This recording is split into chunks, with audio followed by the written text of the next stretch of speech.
And finally, new rule 12 years after 9/11, and amidst yet another debate on whether to bomb yet another Muslim country, America must stop asking the question, why do they hate us?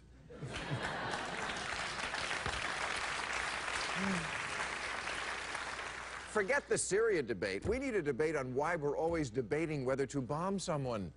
Because we're starting to look not so much like the world's policeman, but more like George Zimmerman.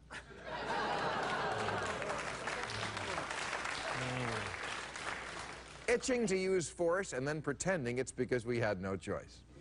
Now, I'm against chemical weapons, and I don't care who knows it. And I do understand the appeal of putting the world on notice that if you use poison gas, the United States of America will personally fuck you up. We will seek out the counsel and support of the entire nation of families, and then no matter what they say, we'll go ahead and fuck you up.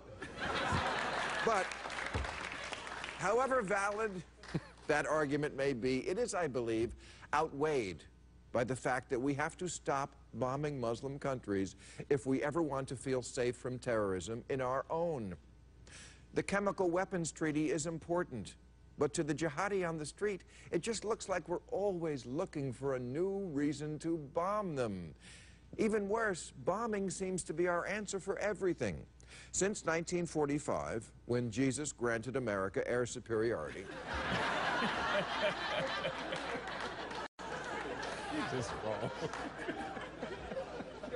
we have bombed Korea, Vietnam, Laos, Cambodia, Lebanon, Grenada, Panama, Iraq, Serbia, Somalia, Bosnia, the Sudan, Afghanistan, Pakistan, Libya, and Yemen.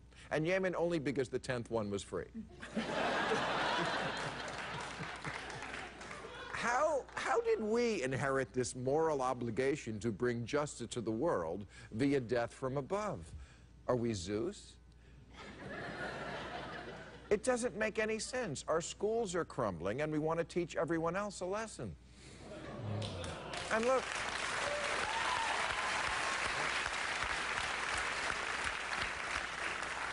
I am no fan of Assad, and I say that openly. I don't care if it costs me jobs in Hollywood. I think he is the worst kind of sociopath, the kind who commits unspeakable acts, but who looks like a shoe salesman at Macy's. I'm just pointing out that we're the only country in the world that muses out loud about who we might bomb next. Iran?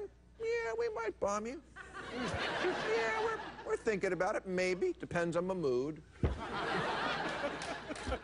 We did this with Iraq after 9/11, even though they had nothing to do with 9/11. We do it with Iran every day, and now it's Syria's turn. We're like a schoolyard bully who's got every kid in the class nervous they're going to be next.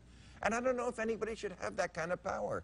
Can you imagine going to work and sitting at the table with the lunch with 10 different people in front of you and saying, hey, you think we should kill Bob?